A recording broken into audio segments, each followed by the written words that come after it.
Friends, family, fans, welcome back. Another episode, back 9 bits, episode 71. The Paddy Playoff Machine. Playoff Paddy. Episode 71. Playoff Paddy, baby. Let's go. It is the FedEx St. Jude Championship over in Memphis, Tennessee, where we've got the first leg of the FedEx Cup playoffs. 70 guys, no cut. Kind of a little preview of what we can expect next year with these designated signature elevated events, whatever you want to call them nowadays, but it's going to be a fun one. We've got the best players in the world teeing it up this week. I'm speaking about the best players in the world.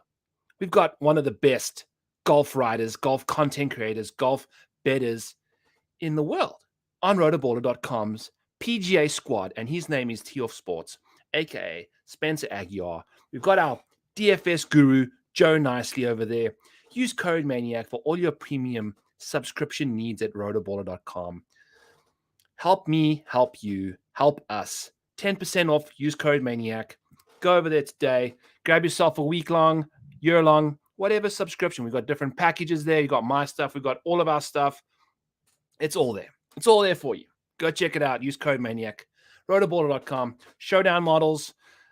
All that jazz. It's all there for you. We've got all the tools, optimizers, research stations, premium articles, just everything you could wish for as a fantasy DFS betting golf consumer. It's going to be a fun one. It's going to be a fun week. We've got the John Deere Classic, which was like 6 freaking tournaments ago. No idea where that came from, but let's dive into some stats here. It's the FedEx St. Jude Championship. I don't know why this thing, stupid computer, starting to do dumb stuff. Getting a phone call in the middle of the podcast. Life goes on. So off we talk about some stats, some key stats we want to talk about here, friends. We got TPC Southwind. It requires accuracy off the tee. Strokes gain off the tee, 4% less important than tour average. 5% more important with accuracy off the tee, though. So the big hitters like Rory and company not necessarily going to be relying on that distance off the tee to get it done this week. They're going to have to dial it in off the tee. Accuracy is paramount. Strokes gained approach is king as always, but it's not necessarily that big of a deal at this venue. It's kind of just doing its thing, hanging around to an average size, kind of bite-sized stuff. So to average, strokes gained approach, around the green and putting both, kind of 1% less than to average. So kind of a staple situation. The key stat we're looking for the most is accuracy off the tee. Got to keep yourself in play. Otherwise, shit can get real. So yeah, make sure that you are safe off the tee, and we're going to move on from that. It's kind of weird because last week we had the Sedgefield Country Club, which this course kind of reminds me of. It's kind of interesting how we've got these guys coming from last week to this week. If someone played well last week, you want to play him this week because I feel like it's a very similar situation. The same grass, the same kind of accuracy off the tee, and the same approach proximities. Last week, remember, we had 125 to 200 being a ridiculous amount over to our average, and this week we have that same situation again. Those 3 proximities, 125 to 200, all 3 of those ranges, 125, 150, 175 to 200, all 3 or 4% more important than to our average. So that combines for about 11% more. So we're going to see a lot of shots come from that range. So if you can dominate on approach from that range, you are in good shape. As you can see, I got new stats that we've got here. We've got some tour average for scoring average. We've got some course yardages. We've got all this crap over here too. Driving distance, as you can see, is slightly down compared to normal. Driving accuracy is also kind of flirting with the same amount, but you have to hit the fairways here if you want to succeed. So that average is more important than you'd think. The fairway width is about, so these guys, as you can see, the fairway width on tour average is 39 yards wide, where this week it's 30. So the guys have got 9 less yards to aim at. Penalties are in abundance, 31% more penalty shots or penalties given out here, and the green regulation rate's 3% less. So that's kind of what we're scooting around, trying to figure our shizners out with and going from there. Let's find some key metrics we're going to be talking about. We got lots of driving accuracy in our model. We got some strokes gained off the tee on courses shorter than 7,200 yards. Got some Bermuda putting. we've got ourselves a casual 40% on strokes gained approach. We've got medium course scoring because the scoring average around this venue is going to be flirting with 10 to 15 under par for the top 5 guys, historically speaking. And then you got a little bit of around the green play, all that jazz. So nothing too crazy. The course history isn't that predictive compared to most places, about average right here. And then we've got a little bit of calm course history and then some recent form in the mix. Moving on to the model. We've only got 70 guys, so we're going to try and get through the majority of them and see where we really want to go. But before we get there, I have had a bit of a day because I try to figure out how to create a new model for a 70-man field. Usually I just kind of do my thing and just leave the bets alone for the top 20s, top 40s, because the model changes. I have a certain way it does it. And when the field shrinks, it doesn't quite work out, because betting the Scotty Scheffler for a top 20 at minus 350 just does not seem appealing to me. So we're going to leave that alone. Go check out my rotoballer.com article. I'll be putting that out later. I'll be doing some maniac plays. I'm thinking I'm going to bet a Rory McIlroy top 10 at plus 100. Basically, that's going to be my one bet at the top here I'll give to y'all, and then we're going to go from there. But before we get into anything else as well, let's talk about some DFS strategy. I think this week's going to be fun because it's a no-cut event. We've got 70 golfers in the field, so the range of salary is quite dispersed. And we're going to have some really good golfers at this min price. There's these guys in the top 70 are good golfers, and there's going to be guys priced at $6,000.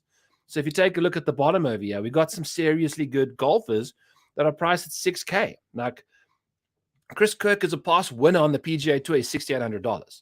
Adam Hadwin, guy survived a champagne tackle from one of the meanest security guards in Canada, and he's $6,900. So we've got all these guys doing their thing. So here's the guy at $7,600. He's kind of gone backwards, but you get the feel here. So this is what's happening. We've got some good golfers all the way down. They're going to be playing all 4 rounds. So my strategy this week is going to be stars and scrubs to the max. I'm totally okay kind of just punting almost 2 guys sub $6,500 and giving me 4 freaks. Sign me up for the 4 freak show at the top. Give me all the upside, and then just hope that I can rotate a few of these scrubs, which are still past PGA Tour winners in the 6K range, into your lineup. So the reason I'm going to think about doing, or not think about, the reason I think that is the way I want to go is because you're playing all 4 rounds. So your guy isn't going to miss the cut. You don't have to have him make the cut.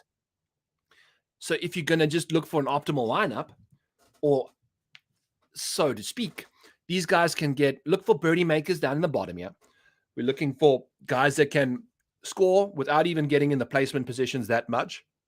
And then they'll have a bit of upside because they'll be playing all 4 weeks, so all 4 days. So you're going to have your 4 superstars that are going to be balling out, making tons and tons of birdies, tons and tons of points for you. And then you just roll out those 2 duds in the 6Ks and hope for the best. So that's kind of my strategy this week. We're going to go stars and scrubs to the max and see where it goes, because we obviously have some of the very best golfers in the world, and we're going to go from there. So it's going to be fun to see how it goes. We have 4 outright bets and a few matchups that we want to still talk about, because the matchups don't change. It's 1v1, and that's how it rolls. So without further ado, let's talk about the model here. When we want to talk about Jon Rahm, he comes up number 1 in the model. He's $11,100 on DraftKings, and he's 22% owned projected as of Tuesday evening in a wonderful, beautiful, nice afternoon in Iowa. So Jon Rahm is a casual little one in the model here. And he's not been playing the best golf recently, which is not ideal, but also at the same time, the ball striking is still there. We've seen this golf course reward great ball strikers. We've seen Justin Thomas. We've seen Brooks Koepka. They've been doing all this stuff. They've won this event without putting well at all. I think they actually lost strokes putting in both of those wins. So you can get away without a bit of a team no putt situation here.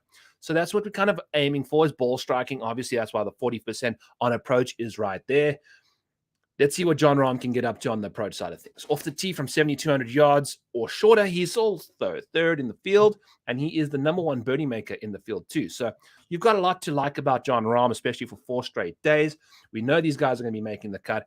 If I mention a no-cut situation here one more time, feel free to pop another beer and have another sip. But one thing I do want to mention too is there's only 2 par 5s on this golf course, so you're not necessarily going to be that interested in par 5 scoring, although he is the best par 5 scorer in the field. He's also $1,000 cheaper than Scotty Scheffler, and we've got him ranked pretty close to each other, which is just fine by me. I'll play a lot of Jon Rahm if that's the case. We've seen the situation here with Scotty Scheffler.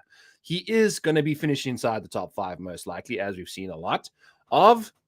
But at $12,100, you're going to find yourself with some serious salary increments and inhibitations and all the things that $12,100 can't buy you after you spend that. So just know that $1,000 cheaper Jon Rahm, who I think has got as much upside and probably won a few more tournaments than Scotty Scheffler this year, is going to be my guy. You know, maybe we just rode up on Jon Rahm. Your player pool also cannot be the same size as it normally is.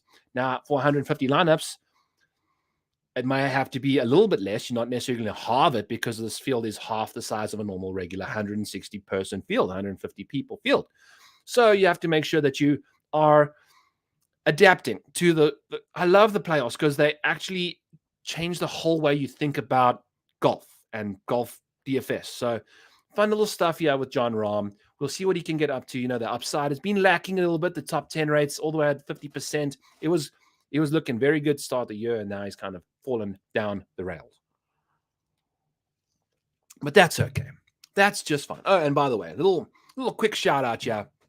We're a little distracted, but shout out to Andrew Putters for the Masters Tournament hat, which he got me this year, and the Masters Tournament Cup. You know, you are a true legend, my friend. Thank you so much. Love the paraphernalia and accessorizing. So we'll see what we're cooking up here with Gas and Lives, and off we go.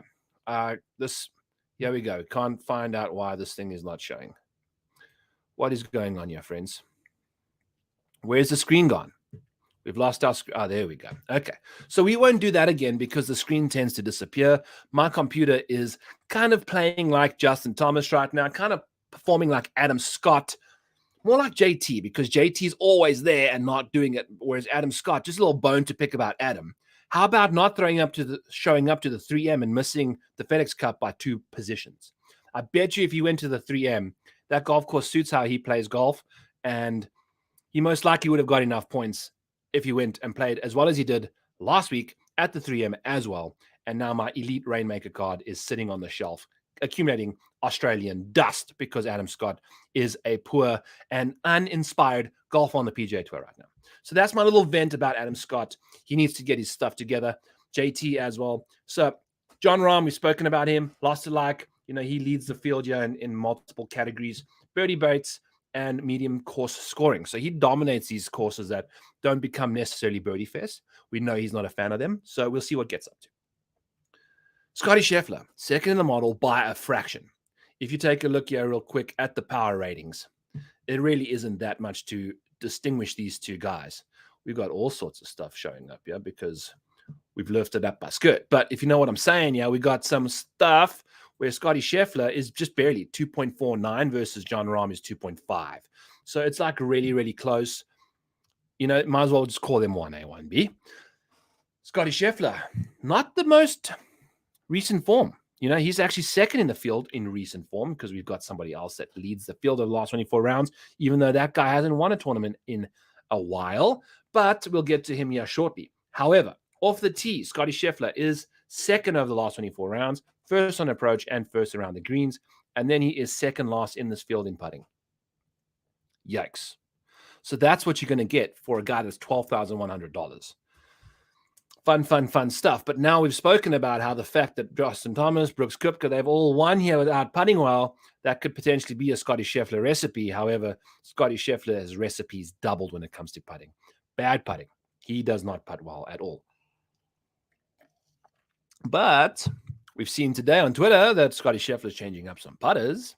He's playing with potentially a mallet putter type situation. So he's going to like a spider or something.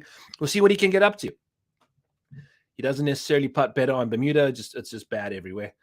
But he leads the field in bogey avoidance, which makes a lot of sense when you strike it like that. He is phenomenal when it comes to just making it on the green and off and rocking and rolling. So as you can see here, in all the weighted good strokes and good shot stuff, Scotty Scheffler is right up there inside the top 10 in pretty much all departments. Off Off the tee on shorter golf courses, 7,200 yards or less, he's 8th in the field there in strokes gained, and he's 19th in accuracy, despite being a beast off the tee with distance too. So it's nice to see that.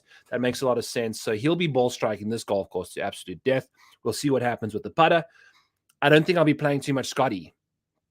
I just think from a roster construction perspective, it's difficult to get everybody else in there from $12,100 and down. Every time I play Scotty Scheffler, he plays well, but I just can't get the rest of the lineup together because, you know, you $12,100 is a very expensive price tag, and we don't necessarily get that little, you know, discount of $5,500 golfers like we saw at the Open. We're going to get only $6,000 flat golfers. So that's the problem here with Scotty Scheffler. He's a little expensive. So we're going to leave him alone despite how well he plays. And maybe, you know, after the Open, we'll see what happens. It's scary. It's scary to think about. And I know he's probably going to play well. But at the end of the day, we're playing DFS. So Scotty Scheffler, I think, is minus 137 for a top 10. So if you want to bet him for a top 10, bet a bunch of that on there and then just leave him out of your DFS lineups. I don't know. Do what you want to do, but I'm going to be leaving Scotty Scheffler out at this price. I just can't get there because of the things I've mentioned already. Whereas Rory McIlroy has played well in the past, 10th in the field in strokes gained history. Recent form is first in the field of the last 24 rounds, and this is going to be a golf course that doesn't necessarily get the best opportunity to really lean on that driver that he has shown to be an absolute weapon lately. But we've seen, if you take a look at Rory McIlroy on shorter golf courses from 7,200 yards, he still dominates. He still absolutely dominates off the tee. He's first in strokes gained off the tee in these short golf courses. So his approach player is 4th in the field. But if you go to a weighted strokes gain for this year, he goes back down to 7th. And then the good shot rate for this year is 20th. So Rory not necessarily like dialing in the good shots, but that's why he plays so well at majors because, you know, play safe, get it done, get it figured out, and around the green plays for him has just been sensational lately. As you can see there on the right-hand side of the screen, the putting has been a bit of a problem lately, and so has the birdie or better rates, but that's most likely got to do with the slow start that he got off to this year.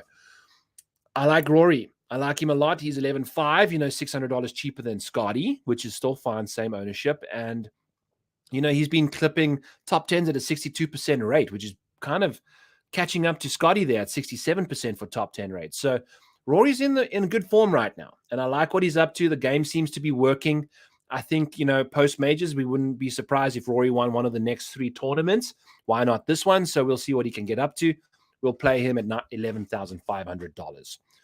So that's what Rory's situation is. You know, the bogey avoidance rate's not the best, but we know that is mostly to do with the slow start that he got off to this year.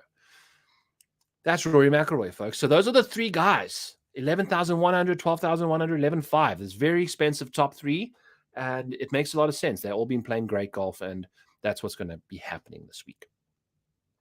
$9,800, 4th in the model, 15% owned, projected, is Patrick Cantlay, friends. Paddy Ice, the name of the show today. Playoff Paddy. See what he can get up to. Take a look at his T10 rate, 36th in the field, and that's almost the 4th or 5th best out of everybody outside of Tyrrell Hatton ahead of him. So he's the 5th best top 10 rater in the field behind those other 3 and Tyrrell. I like that. I like what he can get up to. And, you know, Patrick Cantlay, not necessarily the best. A lot of those last 24 rounds are going to be major golf rounds, 8 of them at least, most likely. I don't know if Patrick Cantlay's ever going to win a major. It just doesn't seem like he's got it in him. But what we do know is that Patrick Cantlay wins playoff events and contends at the Tour Championship and does all of that stuff. And we are now in the playoffs. So Patrick Cantlay is going to be primed and ready, as you can see there. He is 3rd off the tee. And guess what? Patrick Cantlay off the tee baseline and over the last 24 rounds, he's 3rd in the field. The fun part about Cantlay is he's 9th in accuracy, which is ideal. You know, sometimes when these top guys, they've got length off the tee, and so does Cantlay, but he's 3rd in the field off the tee because he's got some serious accuracy and length, which for me, at this kind of a golf course, is ideal. You know, we saw Will Zalatoris succeed here, even though he may not necessarily be the longest, the straightest of drivers of the golf ball. So Cantlay's solid, and he's 14th in the field on these shorter golf courses. But what really excites me about Patrick Cantlay is if we take a look, let me pull up this Pensieve over here. which is a little Harry Potter reference to y'all that aren't familiar with that name.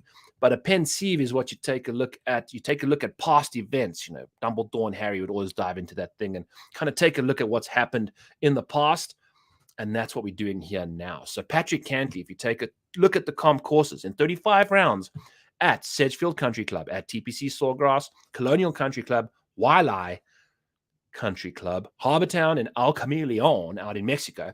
In those 35 rounds that Patrick Cantley's played on those golf courses, he leads this field by averaging a strokes gained of 2.29 strokes. So he likes his short little golf courses.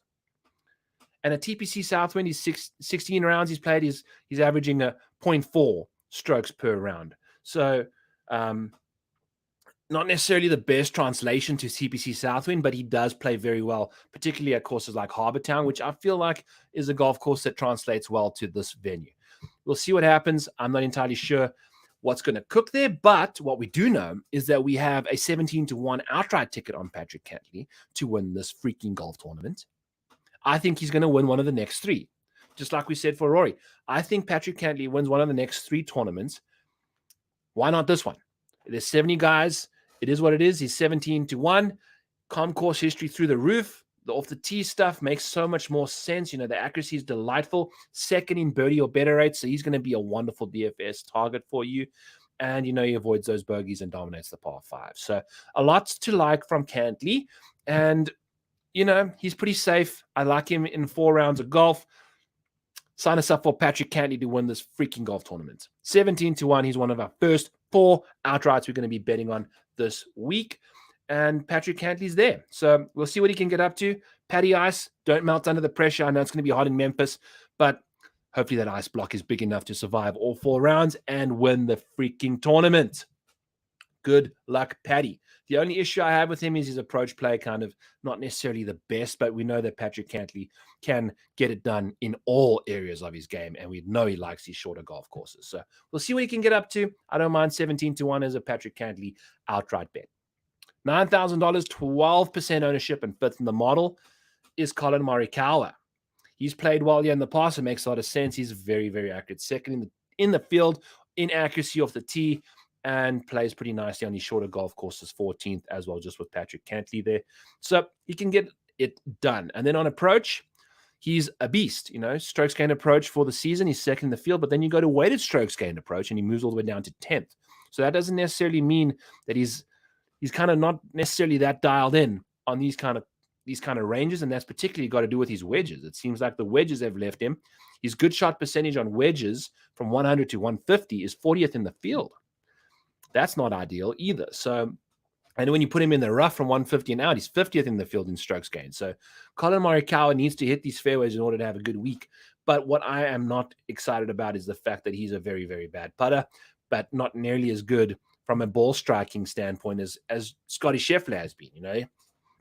So I don't know if I'm going to be going to Colin, but at 12%, that seems like an affordable price. It seems like a solid ownership situation. Maybe we go to Colin there in DFS because he's played well here in the past. The putting has seemed to have improved a lot, actually, lately. If you take a look at his recent putting, it's 46th in the field, but he did start playing pretty nicely. And in fact, I'm actually going to take a quick peek at what he got up to at the last few events, because Colin Morikawa's putter has always been a massive handicap to him. And in his last 4 starts of 5 outside of the Open, he's gained strokes putting. So if we just eliminate those 2 rounds at the Open on a different continent, potentially he even lost strokes on approach there. So it was not a good week for Colin out at the Open, but put him in some hot Memphis ball striking paradise and off we go. I think I don't mind him as all for a $9,000 golfer, and we'll see what he can get up to. I don't mind him at all. So we'll see what he can do. 12%, 9K, boom, Colin Morikawa in our player pool right now. Then 6th in the model, friends, family, fans, we've got ourselves a Victor Hovland. He's $10,200.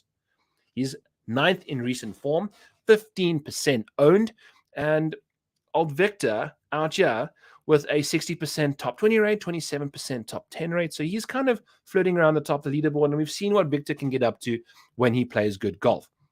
What I love about Victor this week is his weighted good shot percentage. So weighted good shot percentage, just for those of you that might be new to the show, welcome aboard the back nine bets, baby.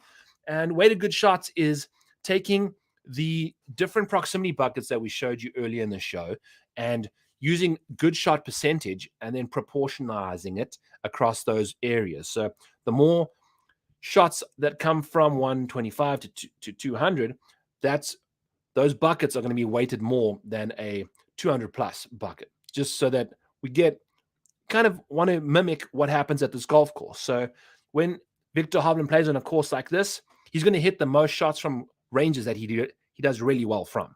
And a good shot means that you're gaining over half a stroke on a single approach shot. So he does that a lot. And from this kind of a golf course, we can expect him to just absolutely dial it up. And I think he's going to be just fine, especially if he's missing these fairways. He's really, really good from 150 and out on approach. So we'll see what he can get up to. He makes 9th most birdies in the field, plays off the tees, 5th in the field there, baseline 4th in the field off the tee over the last 24 rounds.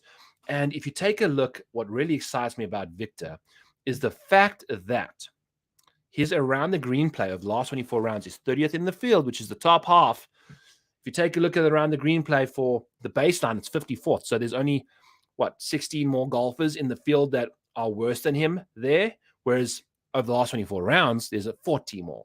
So he's definitely improved around the greens, which for me is very important because we saw that the around the green play is going to be kind of important here because we saw that the greening regulation rates are down. Greening regulation rates, 63% compared to 66. So 3% less greens hit here. We'll see what he can get up to, but we know how good of a golfer he is. So he can potentially kind of lean on that ball striking and absolutely mince this golf course up. So I love Victor Hovland. He is 21-1 to win the FedEx St. Jude Championship, and he is on our betting card as our second outright. Victor Hovland. We called him Victor Hovlander. He's going to throw on that American cape and absolutely beam lasers out of his eyes and just melt Scotty Scheffler and Rahm and Rory away because he's due. He won the Memorial. This is I like how this golf course suits him. I really, really do. We will ignore the fact that he putts poorly on all these other surfaces. These baseline putting stats not the best, but we know he's top 20 in the last 24 rounds putting. Victor Hovland doing his thing, shaking that giant badonka-donk of his around Memphis and absolutely crushing. So he'll be in our player pool for certain, and we're going to go from there. So as we mentioned, we're going to mention a lot of very high-priced guys because we're going to be loading them up. We're going to look for extreme upside with the stars and scrubs pricing and go from there. So that's what we kind of been rolling with here. I like this chance for Victor Hovland to win this event. I think he's going to do just fine. And by just fine, I mean either finish first or second to Patrick Cantley. So let's see what Victor can get up to in Memphis and win his second tournament of the year now that the floodgates are open at the Memorial. Go, Victor, go. Xander Schauffele, $10,000 flat, 14% owned, 7th in the model. If you take a look at his upside ranking, it's one of the first that we see a significant change. It goes from 7th to 11th. And that includes 75% percentiles for the last 24 rounds, which means that you want guys that are going to be upside. That means that over the last, 75% is 6. So the 18th best round of his is not as good as his average compared to everybody else, right? So that's kind of what I'm getting at here with the upside. His average is pretty solid. He's got a good floor, but the upside is lacking for Xander. As you can see here, the top 10 rate, 20% in the field, kind of like there with Colin, but the T20 rate is 73rd. It's insane. It's the second best T20 rate in the field. Yeah. So Xander Schauffele is the second best T20-er in the field. And that's the thing. Floor through the roof. Ceiling through the floor. That's Xander Schauffele's motto. Just doesn't necessarily string together 4 rounds of good golf. There's always 3 exceptional rounds and then a dud.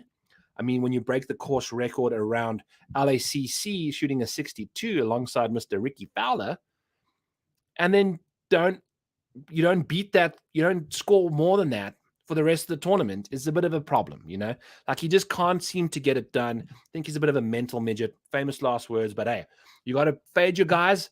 Xander is going to be super solid, but for a top 20 rate in a field this small, I'm okay leaving him out because that top 20 is only going to be, a quarter of the field? That's a third, basically. So we'll see what he can get up to, but I'm out on Xander this week, even though the model's got him at 7th. The upside is 11th. So we're going to see him going backwards in that department. We're out. We are out because of that. And moving on swiftly to old Ricky Fowler, we were just talking about a little bit ago, who's also got a very similar profile to old X-Man. T20 rate, 65% of the time, the guy's inside the top 20. It's ridiculous for Ricky Fowler. And then top 10 rates, every 1 in every 4, he's finishing inside the top 10, which also not necessarily as inspiring as those other 3 guys, but it's still pretty solid. But also at the same time, it's $500 cheaper than Xander, and he's 12% owned. So he's a little less owned than old X-Man at a cheaper price. And we've seen, look at this recent form by Ricky, 3rd in the field still. That includes the Rocket Mortgage. That probably includes the US Open. We've got some seriously good rounds of golf in there. And off the tee for old Rickster is the biggest issue is driver. His accuracy is abysmal, but he plays his medium golf courses okay. He's 8th in the field in that department. So that's his only issue. But old Ricky out here hitting weighted good shots like really nicely. He's 3rd in the field in weighted good strokes, weighted good shot percentage there for old Ricky. And he makes a lot of birdies, 6th in the field in birdie percentage. So Ricky at $9,500 and pushing decent ownership, I'm fine with that. I'll take him over Xander any day of the week at $500 discount because we know Ricky can probably backdoor a nice solid top 10. Do I think Ricky Fowler's ever going to win another tournament? I don't know. I know he's not going to win another major, but he somehow managed to win a Rocket Mortgage Classic, which isn't necessarily the greatest achievement in the world. But I really hope to see him on the Ryder Cup team, who we will have. I've got 2 awesome guests, one American, one thoroughbred American, and another Irishman lined up for the Ryder Cup podcast, which will happen after the Tour Championship. So that'll be a fun little pod with 2 of my buddies, and we'll have a good time. So I'm a big fan of Ricky Fowler this week. Love what he can get up to. The recent form's phenomenal. The iron play's been great, and he's putting lights out lately. So sign me up for some Rickster, and we're going to go from there. So $9,500 for him. Tyrrell Hatton, $9,700. He moves 4 spots from 9th to 5th if you're looking for upside, which is ideal. And that top 10 rate is 47%. Holy buckets. Tough to not pass up on this guy with that kind of an upside. And we'll be playing him. Got to go with Tyrrell. The birdie or better rate's not necessarily the best in the world, but he's a very solid driver of the golf ball typically. But on these kind of courses, he tends to struggle, it seems. What's going on? What's going on over there? The off the tee stuff for old Tyrrell, 8th in the field baseline, the off the tee kind of pitying to 23rd there recently. It's interesting. But he's played well on these comp courses. Which course did he play well at? Why is he popping? Why is he Harbour Town? So if you can play well at Harbour Town, if you can play well at Colonial and Sawgrass, sign me up for Tyrrell. I don't care about this off the tee stuff here. I think that's probably the last 50 rounds. Hasn't necessarily played a million of those tournaments, and that could be potentially pulling in information from a while ago. So we'll ignore that a little bit. We are the model's dad, and we can tell it what we want to do. And this week we're telling it, don't worry about the off the tee less than $7,200. But a little hefty ownership tag for this range. Tyrrell's looking like he's going to be the chalk of the town for this price range here at 9,700 smacks. It's in fact actually take a quick little peek here. Outside of those top 3, he is looking like he's going to be very high owned. And it makes a lot of sense. We'll eat that chalk and go elsewhere in other departments, see what we can get up to. So we're going to go with Tyrrell. We like what he can get up to. The form's been great. He played well on these other courses. And we're going to, 47% top 10 rate is nuts. That's very, very good. You're rostering 6 guys. There's only 4 more spots left in the top 10. So if Tyrrell's going to do it half the time, if Rory is going to do it and John Rahm's going to do it over half the time, then we're looking good. We can put these 3 guys sitting right here. We got Tyrrell. It's going to be very expensive lineup, $3,200. It means you only got 18, 17, 7. It's not even, you can't even do that. You can't even put those 3 together. So going to be playing some combination of those 3 in 2s, but we'll see what happens from then on out. But moving on down the board, let's go to Tommy Fleetwood. Good old Tommy. He's been playing some very good golf lately. And I kind of like the idea of Tommy Fleetwood on medium golf courses. We've mentioned Tommy Fleetwood, Hideki Matsuyama, Shane Lowry. These are guys that don't necessarily thrive at Birdie Fest. The putter just can't get it all the way down there. Well, not necessarily the putter, but there's a mental aspect to golf. You make birdies or you don't. Some guys like myself, man, I can make any par putt under the sun, but I don't afford myself too many birdie putts. I don't make too many birdie putts. I think that's how Tommy plays. $9,100, 15% ownership. He moves down from 10th to 16th in upside. So, not ideal, although he has been playing really well. And you get that medium course scoring in 4th. The approach play just doesn't really scream like it's doing anything for us, although it has been pretty solid recent, not really, So I'm out on Tommy. I'm just out on Tommy Fleetwood this week at $9,100. You can't play everybody. We're going to finalize our player pool and go from there. I'm out on him. Then we've got from one Tommy to one Tom, and Tom Kim finds himself at $7,800, 15% owned. And he's coming off, he missed defending his title at the Wyndham last week because he had an ankle injury. Now, I don't know how quick an ankle can repair itself. I don't know what the extent of the injury was, but Tom Kim is like a walking ball of KT tape. The guy's just like, those elastic band balls that you just put like over a golf ball and you just wrap around a million elastic bands and then turns itself into an elastic band ball. Like Tom Kim is like 3 more KT tape applications away from turning himself into one of those situations. He is $7,800 and he's 15% owned for a golfer that's not necessarily the healthiest guy on the planet. Let's be honest here. So I know, if you've watched the show enough, that I'm a big fan of Tom Kim. And he's got really impressive stuff. Accurate off the tee. Putting seems to have been finding its way back. The around the green stuff has been abysmal. But we know that he can play good golf at this venue. And we know how good of a golfer he is. But just because of this ownership and the injury track record, I'm out. He rolled his ankle, apparently, or something. So if you weren't playing 1 week ago, at this ownership, I'm out, man. I'm sorry. I'm not going to...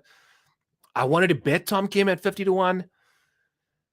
But this ownership, the price is fine, but I'm scared. I'm scared of his health. So we'll leave him alone. And also, he can have absolute dud of a round every now and then, 71% safety. So only making 7 out of 10 cuts every now and then. I know it's a non-cut event, but that means he can just meander at the back of the field all week long if that happens. And especially with a bum ankle, you never know what he's up to. Tony Finau, 12th in the model, $8,700, 12% projected ownership. Recent form, last 24 rounds, 52nd. Tony Finau, done nothing lately. What have you done for me lately, Tony? Not a whole lot, my dog. And it's not good. We have a 7th at the 3M, which was the first time he actually played anything better than a top 20 since the Mexico Open, which was 1, 2, 3, 4, 5, 6, 7 starts ago. So old Big Tone finally showing up to a golf course that he plays well at, typically in a field not necessarily like this one. It's the 3M Open, bro. So, yeah, what are we doing with Big Tony? I don't necessarily know any, but I don't know. I'm out. I just don't. There's not a lot that inspires me about Tony Finau right now, despite the fact that he played well at the 3M. The situation here that we've seen Tony Finau, not the course history, not necessarily the greatest yet either. I don't know, friends. We're going to leave Tony Finau alone. The approach play is solid. All of that, the birdie or better rate's solid. But at $8,700, 12% owned, I'll go elsewhere. Can't play Tony Finau this week. I'm sorry. Cameron Young, on the other hand, sits in 13th in the model. And what I like about Cameron Young is that he's got the power and the precision to dominate off the tee on these kind of courses. Look at this comp course history, 16th. Plays nicely at Harbour Town. Plays nicely at these other venues. Cameron Young, where has he played well at in the past? We got to figure out exactly what's going on with the model here and why it's doing its thing. But we're going to freeze these panes and go from here. Cameron Young has played pretty solid golf at Harbour Town. That's the golf course he plays the best at. So that makes a lot of sense. He plays well at that kind of a golf course. And it makes a lot of sense too, because we've seen how solid he is on approach from 100 to 150 yards. He's one of the best wedge players in the field, which is really interesting because Rory has always struggled with his wedges, and Cameron Young and Rory are very similar in power and distance off the tee. You know, they're both extremely good drivers of the golf ball. And Cameron Young has recently changed golf balls again at the John Deere Classic. So he's waiting on that to figure itself out. Did pretty solid at the Open and then had a bit of a meltdown at the 3M, I believe. So we'll see what he can get up to, but drives the ball nicely on these smaller golf courses and makes a decent amount of birdies. The bogey avoidance rate is a bit of a disaster, mostly to do with the putter and around the green play. But, you know, we've seen guys ball strike this golf course to death. Hopefully he can get it figured out. New golf ball, new Cameron. I like the amount of opportunities he's going to give himself. Weighted good shot percentage is first in the field. Nobody is going to have more birdie opportunities at this venue or gain half a stroke on approach than Cameron Young. Not even Scotty Scheffler, not even John Rahm, not even Russell Henley, not even Colin Morikawa or Victor Hovland or Ricky Fowler. All extremely good iron players. Cameron Young this year leads the field in weighted good shot percentage, which to me is ideal. Look at this. 6th in the field in good shot rate from 100 to 150. 10th from 150 to 200. So inside of 200, he's bananas good. So we'll see what he can get up to. And when it comes to putting on Bermuda, it looks like he putts a bit better. So we'll see what he can do, avoid missing those 5-footers, and off we go. So that's Cameron Young. He's going to be in the player pool for sure. Hideki Matsuyama's next up, 14th in the model. We're 41 minutes in. We've only done 14 golfers, but hey, here we go. I just don't trust Hideki, man. Just everything about his game, even though the comp course and the course history here is very, very good. The approach play has been great.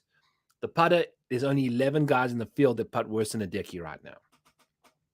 And they're around the green stuff might be because of an absolute disaster around the greens at Sedgefield, where he had back-to-back balls land in his footprint, but that's okay. Maybe freaking hell.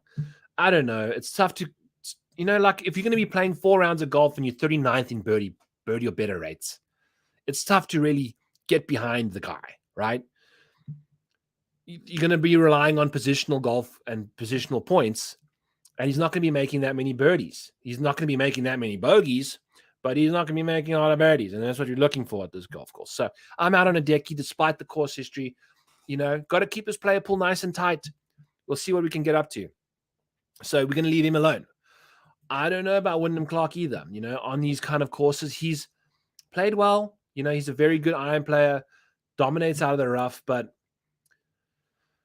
his best scoring stat of the birdie, bogeys, and par 5s is par 5 scoring. There's only 2 of them here this week. That's a bit of a concern. His off the tee stuff is mainly due to distance. That's a bit of a concern at this golf course. He's 14% owned. I don't know.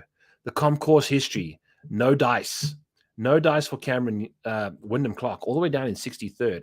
So, yeah, if you take a look at his 54 rounds of comp courses, now he has changed and been better, but couldn't play good golf at Sedgefield. He hasn't gained a single stroke at any of these other golf courses. So, I don't know. And I know that's past history and things like that, but I'm out on Wyndham Clark. I've got a elite rainmaker of Wyndham Clark, which I don't feel very good about this week, but I do feel good about it going into the Tour Championship. So, I'm out on Wyndham this week, but maybe I'm not out on him in general. So we'll see what happens. But I'm out at $1,485, $100, 14% ownership. I'm out on Wyndham. At this golf course, we'll go elsewhere. So Justin Rose has burnt us one too many times. He hasn't necessarily been playing that great lately. We'll leave him alone. Somebody else, let's talk about this guy. $8,800, Max Homa.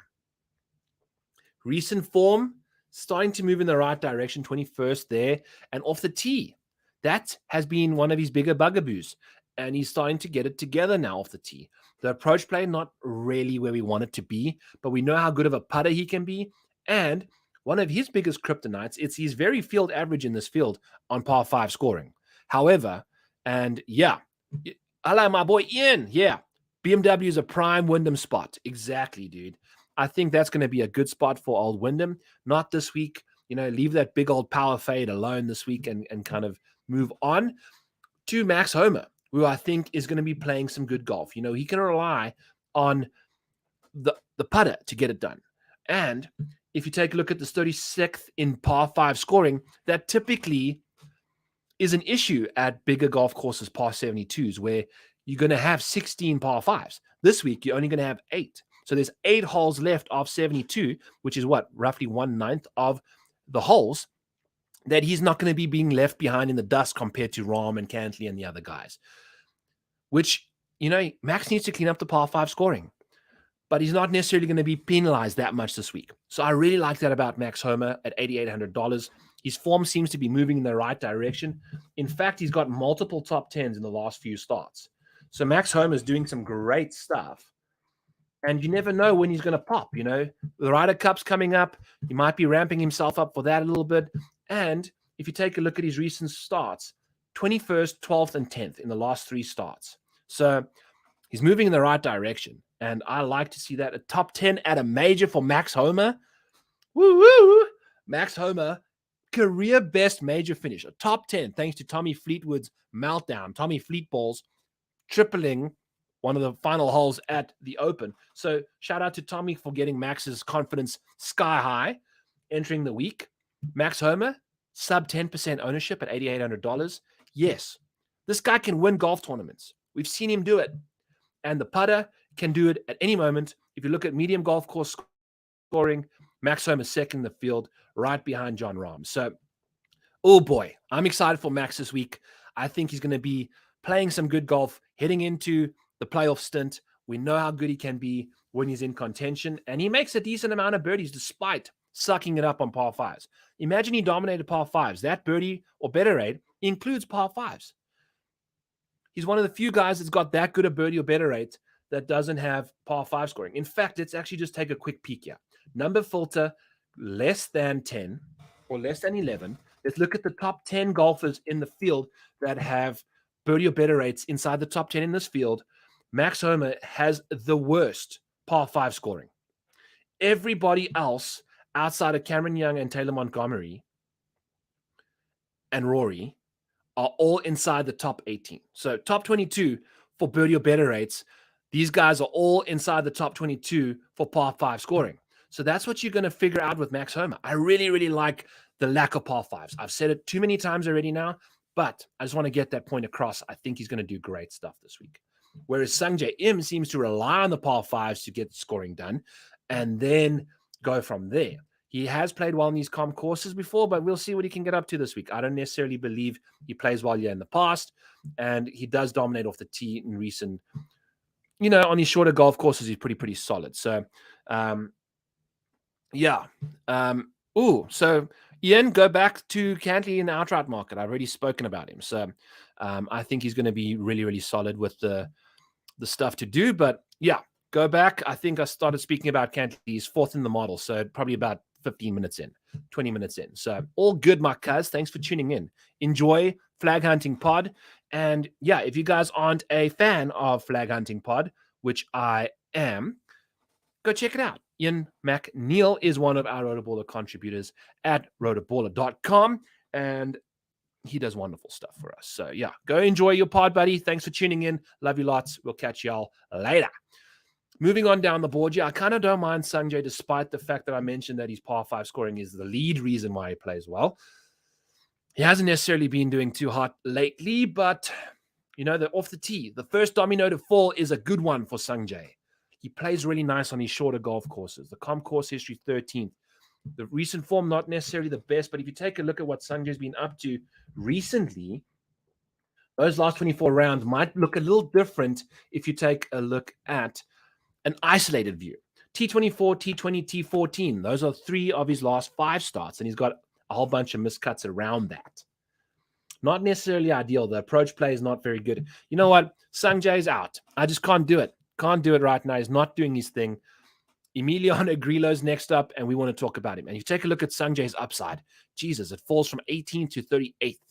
That is a plummeting amount. That is probably one of the biggest differences outside of Andrew Putnam down here, who falls 22 spots. But, I don't know. Sung Jae, the upside, like we said, really hasn't had a top 10 since he won in Korea. The guy was rattling off top 10s like it was his job, and then came back from Korea and hasn't had a top 10 since. So we're going to leave him alone. That's why that upside is right there at 38th. Really hasn't been doing too much on that front. So leave him alone. Emiliano Grillo, probably can't even go to him. Oh, the model loves him. Obviously, for this guy, $7,100. Really good value. Love what he can get up to. Look at this good shot percentage from 150 to 200, where we're going to see a lot of shots from. We're going to see how many shots from 150 to 200. We're going to see a casual 44% of shots come from 150 to 200. And Emiliano Grillo is very, very, very good from that range. Scary stuff to talk about a 13% owned Emiliano Grillo. It's warranted, though. The recent form is 15th in the field, $7,100. This is such a difficult decision. We love him. He's our guy. He loves our photoshops on Twitter or X, whatever you want to call it. He's putting nicely lately. Emiliano Grillo is actually putting really well lately. He's 11th in the field in putting. Around the green is probably one of the worst in the field. But everything else, ball striking and putting, has been great. $7,100, Emiliano Grillo. He's an ownership-dependent player. At 13%, I don't know. Most likely going to throw him in there. I just think the upside is too good for someone this price. So we'll have to put him in our lineups, I think.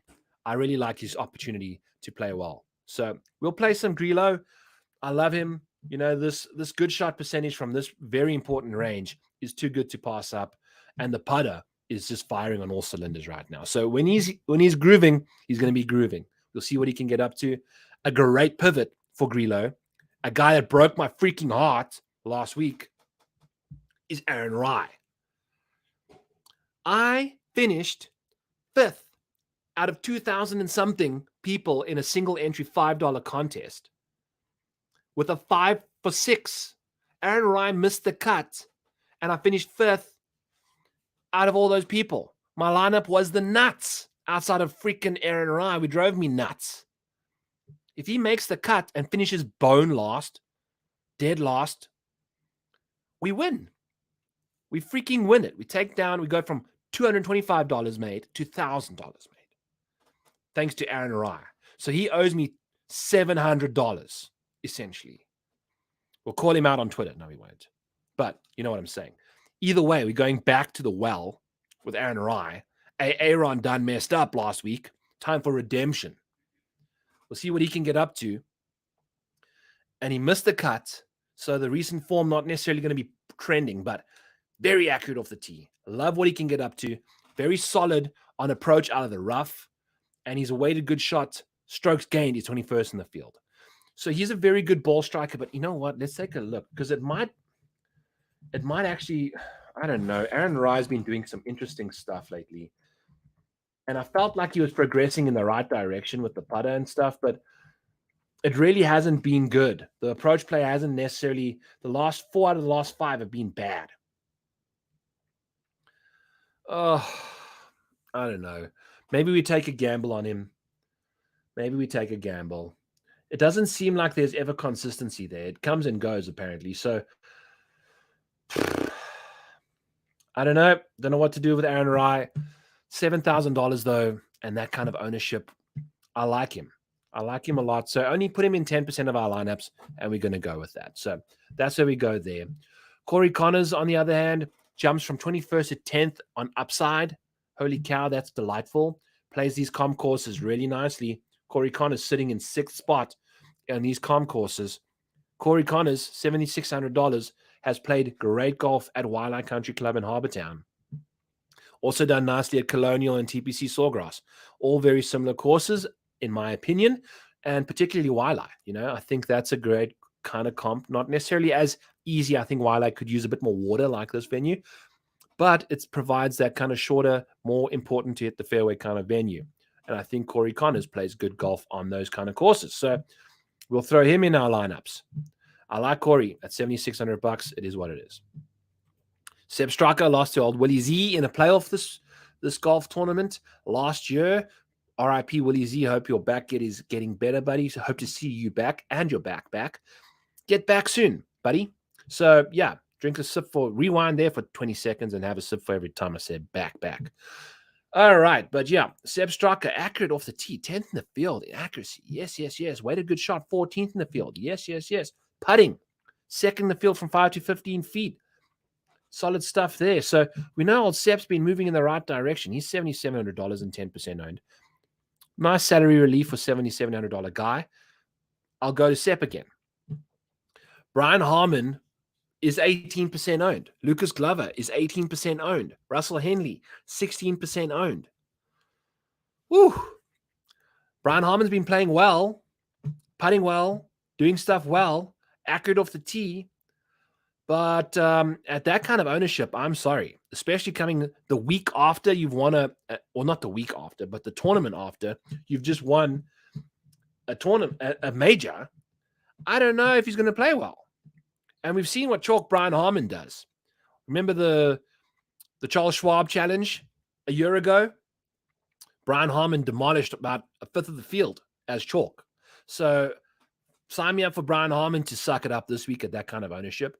Lucas Glover is going to be this kind of ownership after winning a tournament. We've seen what Jason Day gets up to. Potentially could work out well, potentially couldn't. At 18% ownership for Lucas Glover, I'm happy to leave him alone. You never know what's going to happen. It's also a big golf tournament.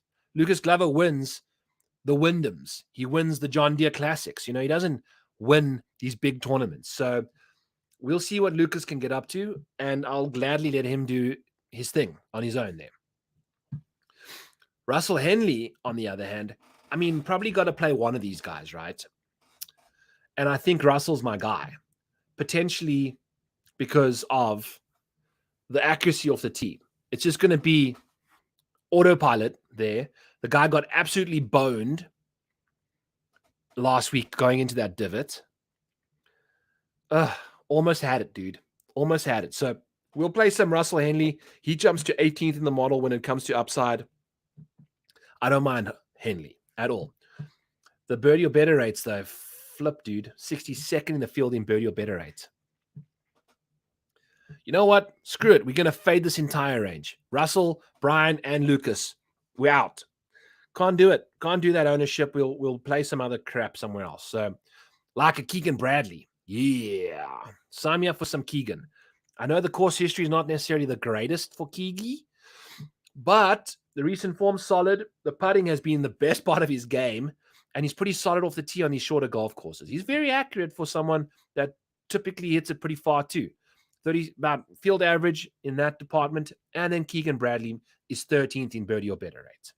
So sign me up for someone that makes the most birdies out of all those other doofuses over here, Brian Harmon, Lucas Glover, and Russell Henley.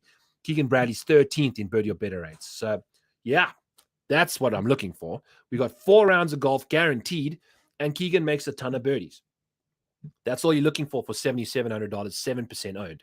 He's a third of the ownership compared. One of these guys could potentially come in at 20% ownership. The Brian, the Lucas, the Russell. We'll go to Keegan instead. And in fact, we are betting Keegan Bradley 90-1 to win the FedEx St. Jude Championship. He's won twice on the PGA Tour already this season. He's on the bubble. For someone that's won twice on the PGA Tour, he's on the bubble for the Ryder Cup. He's won twice. So I don't know why people don't want to play Keegan and have him in their lineups, particularly knowing that he wants to make this Ryder Cup team, and he is very, very motivated. His last 3 starts have been a win, a T21, and a missed cut at the Open. We know I don't like that Open for Keegan anyway. He's never performed well at the Open. So we'll leave him alone. But the putting has been great. The approach play has been very solid in particular. And we saw some great stuff off the tee at the Open. So if there's anything to take away from that, his driver is moving in the right direction. The ball striking, the short game, everything about Keegan Bradley is trending in the right direction. Give me Keegan, especially someone that makes that many birdies at this price, at this ownership. Yes, yes, yes. Let's go, baby. Nick Taylor is going to be our first guy that's $6,200, and he's going to be in a lot of our lineups. Plays mediums courses very nicely. 10th in the field in medium courses, 22nd in birdie or better rates. Solid putter on Bermuda from 5 to 15 feet, and we are off to the races. The approach play for Nick Taylor has been very solid lately, 24th in the field. We like to see that. And then the putting has been 28th in the field over the last little while. So very, very nice stuff in two very important departments for a $6,200 golfer. So sign us up for Nick Taylor, a past winner of the the current RBC Canadian Open winner. 4% owned, 27th in the model. Goes a bit backwards with upside, but that's okay.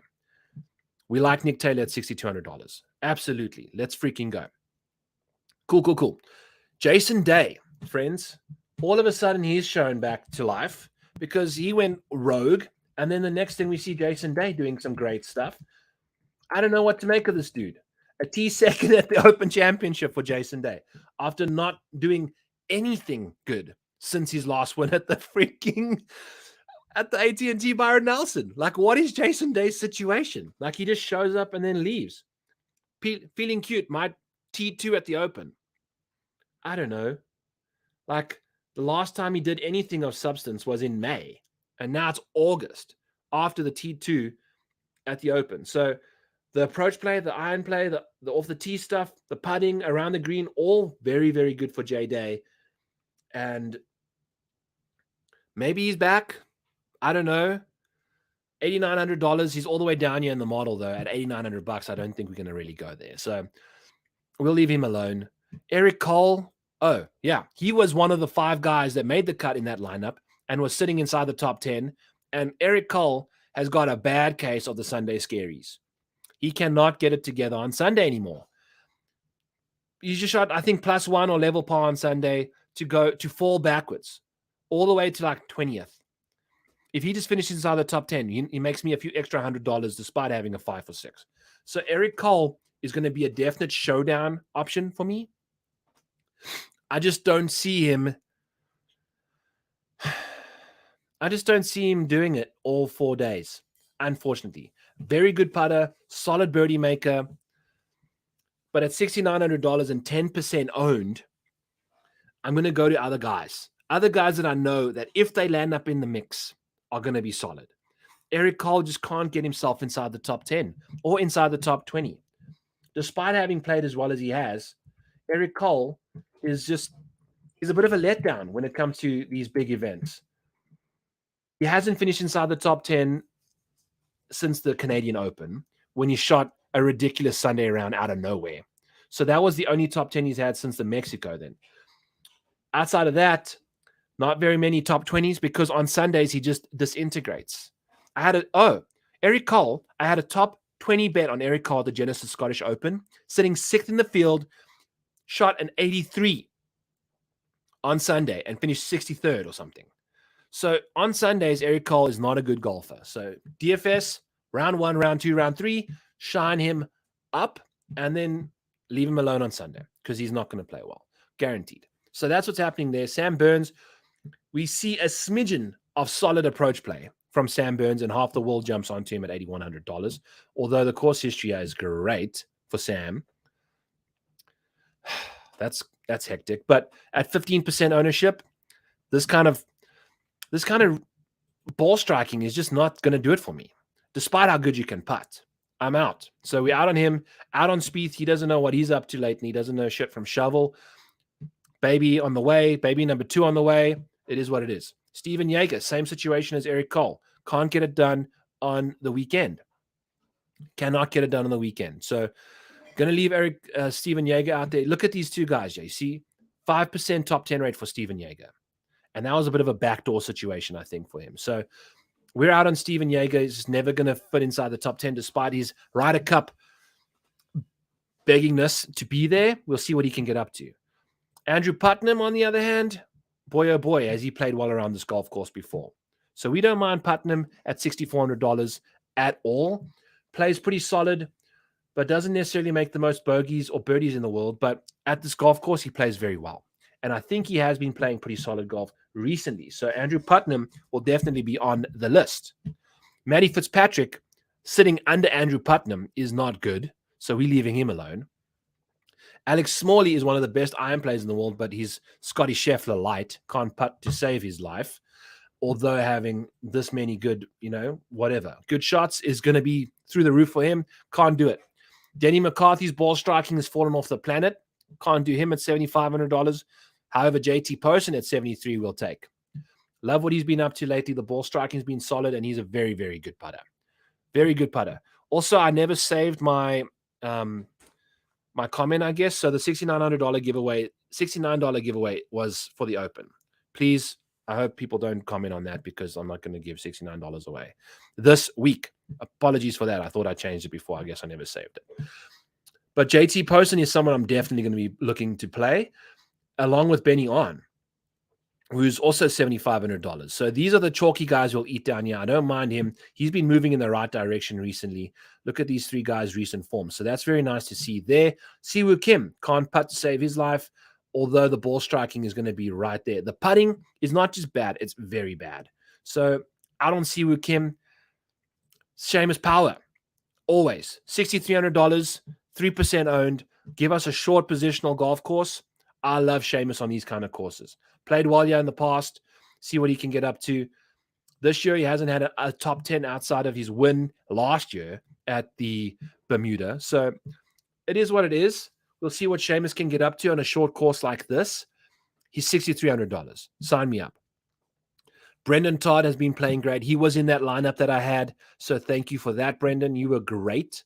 Unfortunately, Aaron Rye was not. Brendan Todd, $6,800, 11% owned. I love him as a cheaper play. 11% though. It is what it is. You're going to have to find other leverage opportunities.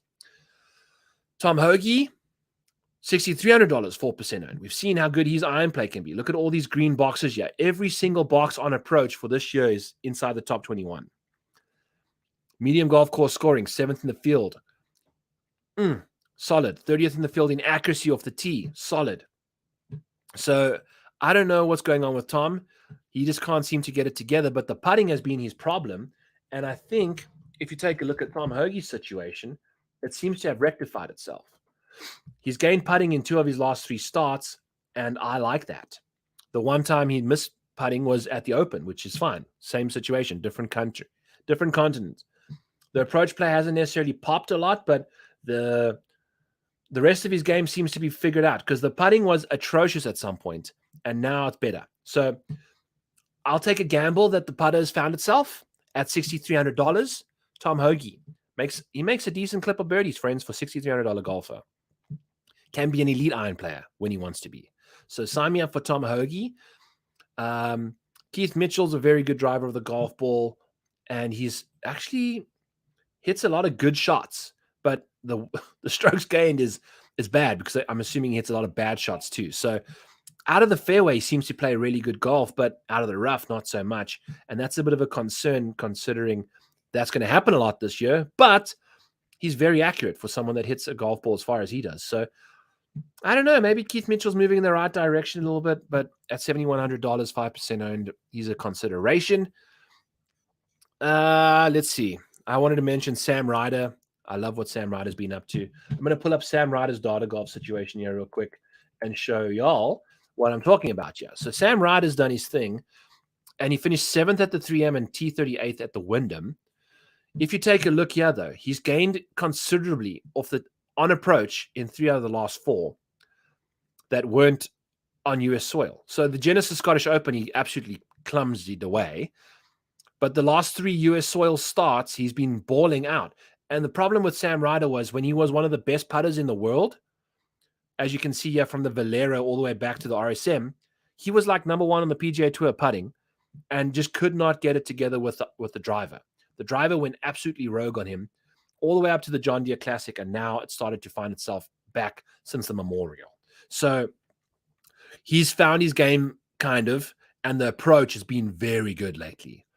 And we know, imagine we get some sort of putting like this from Sam Ryder, friends. Holy cow. So give me Sam Ryder. I'll be playing him at $6,000 flat and probably a lot of him because he's going to be 3% owned. He makes a lot of birdies.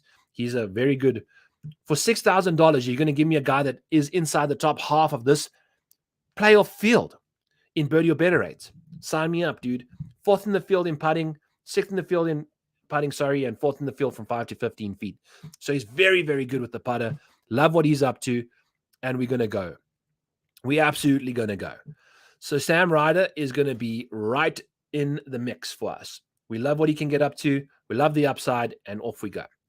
Our final outright of the card, Adam Schenk, $6,400, 4% owned, 52nd in the model for safety, but 33rd in upside.